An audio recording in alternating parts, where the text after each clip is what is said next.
मित्रों, आप सभी का स्वागत है। आपको आज हम बताते हैं मनुष्य की अकाल मृत्यु क्यों होती है। एक बार माता लक्ष्मी और भगवान विष्णु क्षीर सागर में शेषनाग की सया पर विराजमान होकर विश्राम कर रहे थे। तभी अचानक ही गरुड़ जी वहां पर आ जाते हैं। मित्रों, तब गरुड़ जी विष्णु जी से कहते हैं, हे नारायण, अभी अभी मैं पृथ्वी लोक का भ्रमण करके आ रहा हूँ। प्रभु, मैंने पृथ्वी लोक पर भ्रमण करते समय देखा कि कुछ व्यक्तियों की दुर्घटना से अकाल मृत्यु हो रही थी और कुछ जवान व्यक्तियों की मृत्यु बूढ़े व्यक्तियों से पहले हो रही थी। तो हे प्रभु, ऐसा क्यों होता है? हे प्रभु, मेरे मन में यह भी प्रश्न उठ रहा है कि यह अकाल मृत्यु क्या होती है, इसका मुख्य कारण क्या है? हे प्रभु, हम अकाल मृत्यु से कैसे बच सकते हैं? मित्रों, तब विष्णु जी गरुड़ जी से कहते हैं, हे पक्षियों के राजा पक्षीराज गरुड़ जी, आपने इन प्रश्नों को पूछकर पूरे ब्रह्मांड का उद्धार कर दिया है। मित्रों, श्री हरि विष्णु जी कहते हैं, हे गरुड़ जी, हम आपको आपके इन प्रश्नों का उत्तर एक अत्यंत महत्वपूर्ण कहानी को सुनाकर देने वाले, लेकिन आपको इस कहानी को शुरू से अंत तक सुनना होगा, क्योंकि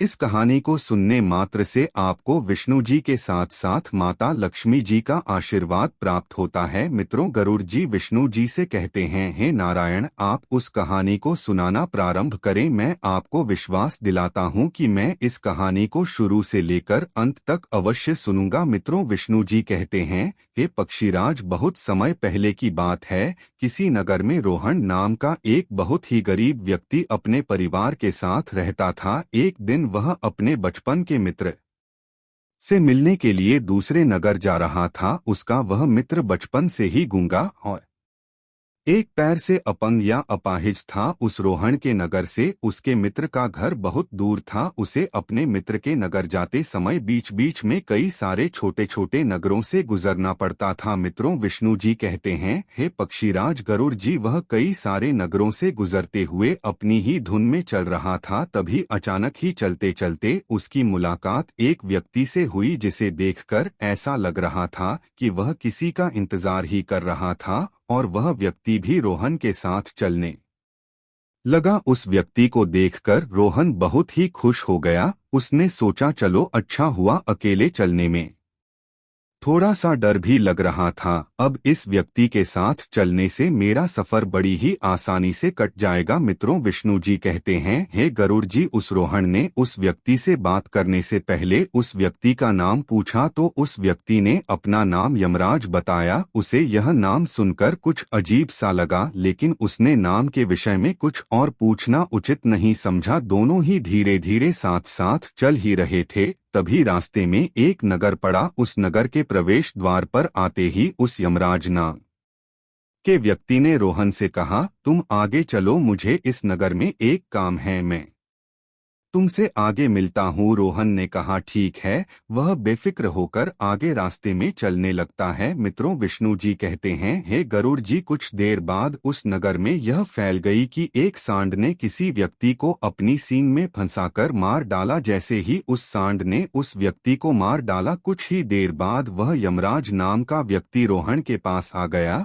और फिर से वे दोनों चलने लगे। चलते चलते वे दोनों दूसरे नगर के मुख्य द्वार पर पहुंच जाते हैं। उस नगर के बाहर एक बहुत ही विशाल मंदिर बना हुआ था। उस मंदिर में आराम करने की विशेष सुविधा उपलब्ध थी। मित्रों, विष्णु जी कहते हैं, हे गरुड़ जी, रोहन के मित्र का घर अभी भी वहां से बहुत दूर था और रात भी होने वाली थी। तो रोहन ने उस व्यक्ति से कहा, भाई, रात होने वाली है, पूरे दिन चलते चलते थक भी चुका हूँ और भूख भी लग रही है, तो यहीं पर भोजन करके हम दोनों यहीं पर विश्राम कर लेते हैं, फिर सुबह के समय आराम से आगे की यात्रा पूरी करेंगे। उस व्यक्ति ने कहा, ठीक है, मुझे भी सुबह उठकर इसी नगर में किसी को कुछ जरूरी सामान देने जाना है। तुम भोजन करके आराम करो, मैं बाद में आकर भोजन कर लूंगा। इतना कहकर वह उस जगह से चला गया।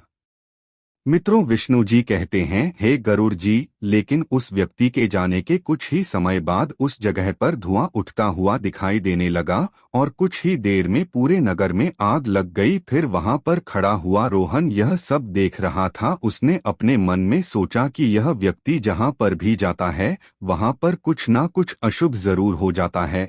लेकिन रोहन ने रात में उस यमराज नाम के व्यक्ति से कुछ भी पूछना उचित नहीं समझा और वे दोनों साथ भोजन करके सो गए। मित्रों, विष्णु जी कहते हैं, हे गरुड़ देव, सुबह होते ही वे दोनों फिर से अपनी यात्रा पूरी करने के लिए चलने लगे। कुछ देर चलने के बाद रास्ते में फिर से वे दोनों एक नगर के मुख्य द्वार पर पहुंच गए। तभी उस व्यक्ति ने फिर से रोहन से कहा, तुम आगे चलो, इस नगर में मेरा एक मित्र रहता है, मुझे उससे मिलने जाना है। मैंने मित्र से मिलने के बाद तुम्हें आगे रास्ते में मिलूंगा। यह कहकर वह व्यक्ति वहां से तुरंत ही चला गया। मित्रों, विष्णु जी कहते हैं, हे पक्षीराज, अब की बार रोहन आगे नहीं गया। वह वहीं खड़ा होकर उस व्यक्ति को देखने लगा कि वह कहाँ जा रहा है और क्या करता है। तभी अचानक ही कुछ व्यक्तियों की आवाज सुनाई देने लगी कि एक सांप ने किसी व्यक्ति को काट लिया है और तुरंत उसकी मृत्यु हो गई। ठीक उसी समय वह व्यक्ति फिर रोहन के पास पहुंच गया। मित्रों, विष्णु जी कहते हैं, हे गरुड़ देव, लेकिन इस बार रोहन से रहा नहीं गया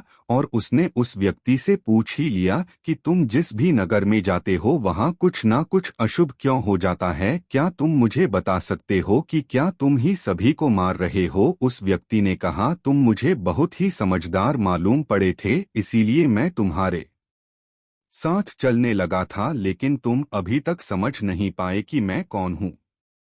रोहन ने कहा कि मैं समझ गया हूँ, लेकिन मुझ कुछ शंका हो रही है कि अगर आप ही अपना परिचय दे देते तो मेरे लिए बहुत ही आसानी होगी। तब उस व्यक्ति ने बताया कि मैं यमराज का दूत हूँ और यमराज की आज्ञा से उन व्यक्तियों के प्राण हरने आया हूँ जिनकी उम्र इस पृथ्वी लोक पर पूरी हो चुकी है। हालांकि रोहन को पहले से ही इस बात पर शंका हो गया था कि वह व्यक्ति यमराज का दूत है। मित्रों, विष्णु जी कहते हैं, हे गरुड़ देव, फिर भी वह यमराज के उस दूत के मुंह से यह सारी बातें सुनकर घबरा गया, लेकिन उसने बहुत ही हिम्मत करके पूछा कि अगर तुम सच में यमदूत हो तो तुम मुझे बताओ, अगली मृत्यु किसकी होने वाली है। उस व्यक्ति ने जवाब देते हुए कहा, अगली मृत्यु तुम्हारे ही मित्र की है जिससे तुम मिलने जा रहे हो और उसकी मृत्यु का कारण ही तुम ही बनोगे। उस यमदूत के मुंह से यह बात सुनकर रोहन बहुत ही डर गया और सोच में पड़ गया कि अगर सच में यह यमराज का यमदूत है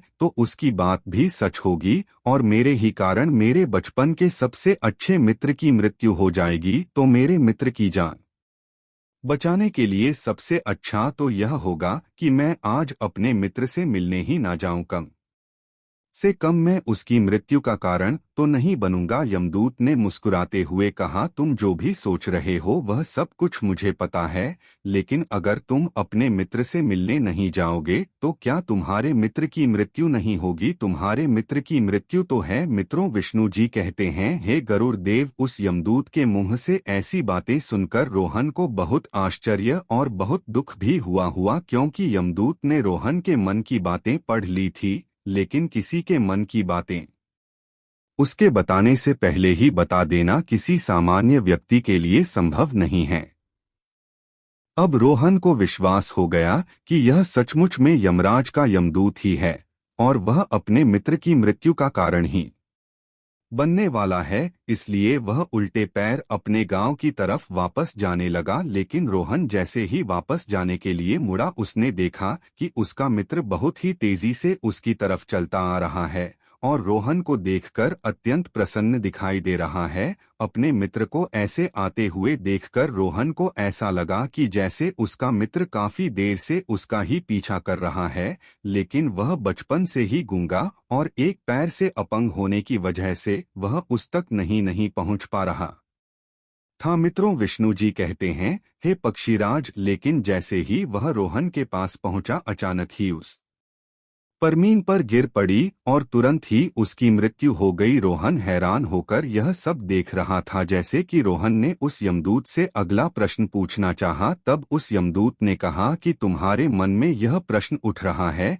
कि आखिर यह कैसे हुआ। फिर वह दूत बोला, तुम्हारे मित्र ने तुम्हें पिछले ही नगर में ही देख लिया था और वह वहीं से ही तुम्हारा पीछा कर रहा था, लेकिन गूंगा और लंगड़ा होने की वजह से वह तुम तक नहीं पहुंच पाया। मित्रों, विष्णु जी कहते हैं, हे गरुड़ देव, यमराज के उस दूत ने कहा, उसने तुम तक पहुंचने के लिए अपनी पूरी ताकत झोंक कर काफी प्रयास किए। उसे दिल का दौरा पड़ जाने से उसकी मृत्यु तुरंत ही हो गई, क्योंकि रोहन वह तुमसे मिलने के लिए अपनी सारी सीमाओं को तोड़कर तुम्हारे पीछे पीछे भाग रहा था, इसलिए अपने मित्र की मृत्यु का कारण भी तुम ही बन गए हो। मित्रों, विष्णु जी कहते हैं, हे पक्षीराज, अकाल मृत्यु किसी भी कारण से हो सकती है, फिर चाहे वह किसी रोग के कारण हो या दुर्घटना के कारण हो, लेकिन बहुत सारे मनुष्य अक्सर यही सोचते हैं कि उनके साथ कभी भी ऐसा ना हो।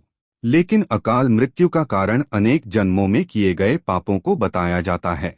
मित्रों, विष्णु जी कहते हैं, हे गरुड़ देव, आत्महत्या करने वाले मनुष्य की आत्मा पृथ्वी लोक पर तब तक भटकती रहती है जब तक कि वह अपने जीवन में किए गए कर्मों का फल भोग ना ले। अगर किसी व्यक्ति की अकाल मृत्यु हो जाती है तो ऐसे व्यक्ति की आत्मा को ना तो नरक में जगह मिलती है और ना ही स्वर्ग लोक में जगह मिलती है। इसलिए मित्रों, विष्णु जी कहते हैं, हे गरुड़ देव, मनुष्य को आत्महत्या नहीं करनी चाहिए। मित्रों, विष्णु जी कहते हैं, अकाल मृत्यु से बचने के लिए व्यक्तियों को नद या किसी तालाब में पिंड तर्पण जरूर करना चाहिए। साथ ही साथ अकाल मृत्यु को प्राप्त हुए व्यक्ति की आत्मा की इच्छा की पूर्ति के लिए पिंड दान और दान पुण्य जैसे अच्छे सत्कर्म करने चाहिए, ताकि उस व्यक्ति की आत्मा को शांति मिल सके। मित्रों, विष्णु जी कहते हैं, हे पक्षीराज, अकाल मृत्यु या आत्महत्या में अपने प्राण देने वाले व्यक्तियों के परिजनों को यह सत्कर्म 3 या 4 वर्षों तक करना चाहिए, तब जाकर अकाल मृत्यु को प्राप्त हुए उस व्यक्ति की आत्मा को मुक्ति मिल पाती है।